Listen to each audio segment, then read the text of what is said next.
Democrats are again feeling the sting of defeat and asking what went wrong. Despite the unpopularity of Donald Trump, Republicans just keep on winning this year. Are they, the Democrats, picking the wrong candidates? Are they picking the wrong message? Or maybe it is the polls that are to blame, or even the pundits. Let's see what a leading pollster and a leading pundit think about that proposition. Anna Greenberg is a former pollster of the year in the United States, working for Democrats, including Gabby Giffords and Bill de Blasio. Anna, welcome to you. Thank you much. Also with us, Dana Milbank, a former White House correspondent, author, and now columnist at The Washington Post. Dana, great to see you as well. Good to see you guys. They are both in Australia as guests of the United States Studies Centre. So, guys, which one of you is to blame for John Ossoff losing? Who has to take it? It's her.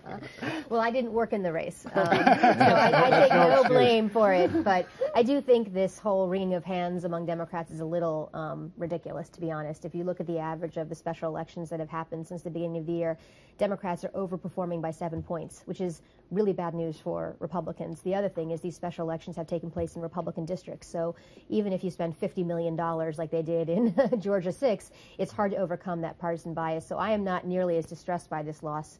I don't think it portends anything for what's going to happen. Did the polls get it wrong, though, Anna? Because there was a poll last week in the Journal Sentinel that said that Ossoff was 7 points up, that he was romping home. Well, in the final weeks, the polls closed. So he was up, and then it got tighter and tighter. And I think you have to look at the trends and not just the absolute number. If you look at other things like Brexit, for example, they were closing at the end, right? So people were shocked that Leave won, but if you looked at the trends, that's where the race was heading, and I think you saw the same thing in Georgia. On that note, though, Dana, so we've been talking a lot about polls recently, whether they get it right or wrong. And the 2016 election, there was a lot of talk about the polls got it wrong, but a report came out where the national polls in 2016 were actually the most accurate since 1936. Isn't this a failure of the media in the way they report the polls? You're saying it's Dana's fault. It's Dana's fault. It is my fault. I apologize to Australia as a nation, to the world. No, it is true, but we're always getting blame for missing the whole Trump phenomenon. But you know, as has been pointed out, the polls had Hillary Clinton up by 3 points, and people may not realize she won the election, the popular vote, by 2 percentage points. So that's not surprising. The statewide polls weren't as good as they should have been. But I just don't buy the whole message that the media missed the whole Trump phenomenon. We know there are all these people out there in America who are, you know, the lower educated, lower income, white, older, disaffected voters who really, you know, international trade, everything else has passed them by. They're very unhappy. They've been there for a long time. Income inequality is worsening. We knew where they were there. So you know, whether you know, if they voted 3% more than we otherwise expected, I don't think anybody missed the phenomenon. There was that sense that a lot of these people, they hadn't voted since Reagan. They're not going to vote now. You know, they're angry. Maybe they even got involved in the primaries because they were angry. But at the end of the day, Trump was such a flawed candidate. Nobody could vote for this guy. I mean, did the media miss what appealed to voters in Donald Trump? I think the media missed the Trump phenomenon early on, and I was a guy who said, you know, I was so sure that the Republican voters wouldn't select Donald Trump as their nominee. I said I'd eat one of my columns. So I actually had to call in a chef. He had to prepare my column 8 or 9 different ways, and I ate it on video. But you know what happens once any candidate, even, you know, if it's a ham sandwich, wins the nomination, everybody who's part of that party, part of this Republican Party, basically gets on board. And that's what happens. It's just a partisan reflex. Everybody, you know, cheers for their team regardless of whether the guy actually leading the team is a nincompoop. One of the things we talk about a lot with regards to polling at the moment, Anna, is approval polls. There's a lot of riding Trump's approval polls at the moment. Now, back Bill Clinton. I think Bill Clinton's first June, his approval rating was 37%, which is exactly what Donald Trump's approval rating is right now, according to Gallup. Do these numbers actually matter? And by the way, Obama, after healthcare, about 6-8 months into his administration, had pretty low approval ratings as well. So it's often the case at the beginning of administration, as presidents are trying to do big things, right, and, you know, have trouble with it. They have trouble doing what they said when they're going to run. Their approval ratings go down. They tend to go back up. It remains to be seen if Trump's will go back up. And his certainly have dropped more quickly than anybody else's. Does it matter if President Trump right now, 37% approval, does that mean, for instance, his ability to get his stamp on what Republicans in Congress want out of this healthcare reform process, does it reduce his power? Ultimately, it's his desk, it's his pen, he signs it or doesn't sign it, and that doesn't matter whether he's at 37% or 57%. Well, I don't think it does, because if you look at Republican voters, which is who Republicans care about, Trump's approval is higher than the Republicans in Congress approval. So actually right now, Republicans, for example, are more likely to say that Trump cares about people like them than the Republicans in Congress. They're making that distinction. It's almost like there are three parties. There's Trump, Republicans, and Democrats. So I think the Republicans are in a bit of a pickle. They're not quite sure what to do with Trump because overall he's not popular, especially with independent voters. But in their base, he's more popular than they are. And I think that leads to some of the chaos that you're seeing in the caucus right now. The president, quite early on, declared the media was the opposition. And certainly he seems to be endlessly frustrated by everybody but probably Fox and Friends going on about Jim Comey and the Russia thing and the collusion thing and everything else, whereas he wants them to be talking about the stuff that he's trying to get done, the executive orders. I mean, he said he had one of the best first 100 days that any president has ever had, etc. Historians disagreed, but he still seems to think that the media is this other. So who's winning this? I mean, is there a strategy that is working for Trump in all of this?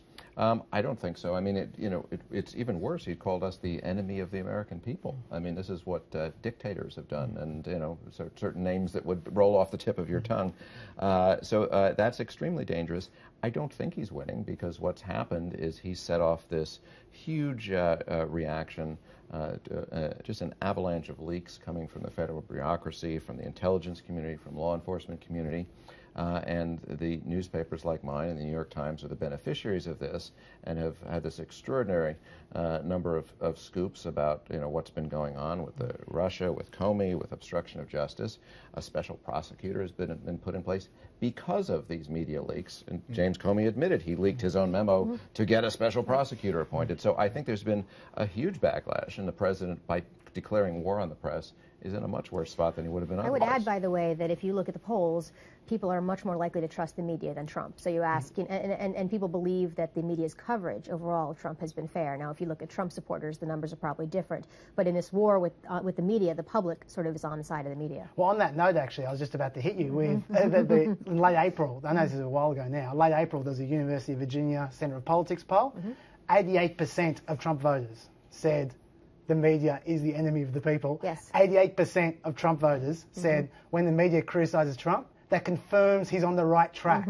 Now, as you say, the rest of the public may disagree, but that's still 40% of the population. Well, so, it's a little less than that, but at this point, but still, it's a lot of people. Sure, how do you deal with that? Well, I mean, from the perspective of working, for example, in the 2018 congressional elections, where these midterms have huge, huge consequences for the future of American politics, because in 2020, lines will be redrawn for congressional districts, and if Democrats pick up seats in the House, pick up state houses in the states, they will be able to actually, in the future, have more seats in the House. So it's hugely consequential.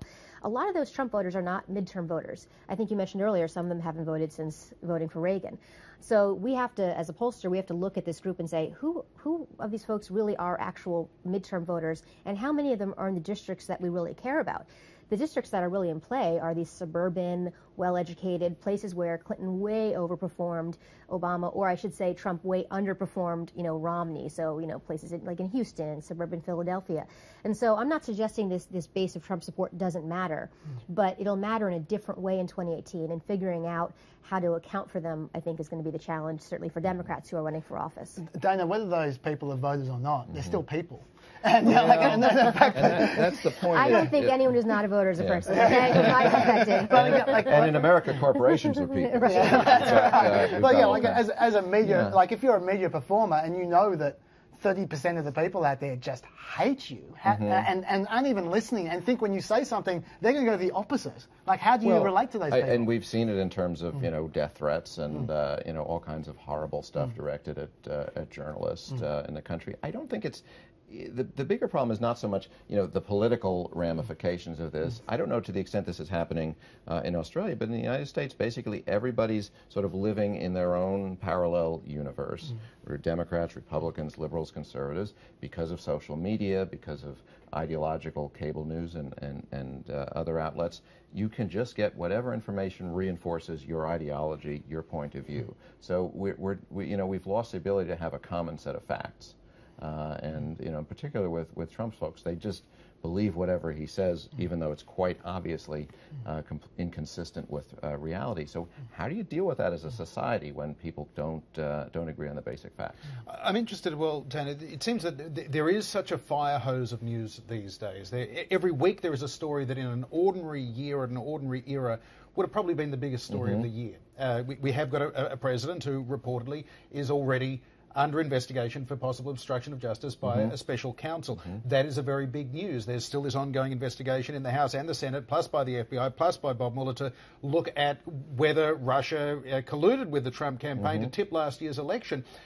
We already know Russia did that anyhow, and you've got another election coming up November, and this is also still stuck in the whole Trump prism. So how do you decide in any given week what you're going to sit down and write your piece about with all of that going on, what really matters and what really doesn't? And all of those things you said omit the things, we're actually, seeing healthcare disappear before our eyes while all of this is going on, or the NATO alliance blowing up, and, all these other stories. And maybe World War III starting in Syria any day. It's possible. So, my solution has been to come to Australia, and I've been wondering where I go to ask for asylum. I don't know if you can point me in the right direction. You might want to think twice about that, actually.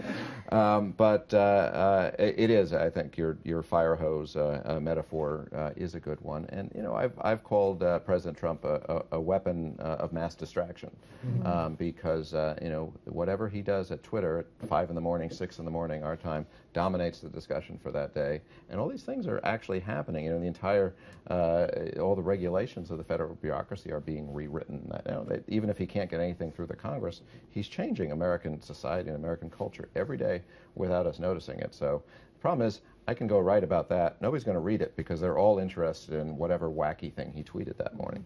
You're saying it's our fault. Not your fault, your fault. It's our fault. Yeah. Okay, well, terrific to have you both here. Anna Greenberg, Dana Milbank, thank you so much for joining us. Now, for the very first time, the moment you've been waiting for, at last, exclusively, it's here. The man, the voice, Jared Kushner speaks. We began by analyzing and auditing our current infrastructure. Good thing he's cute.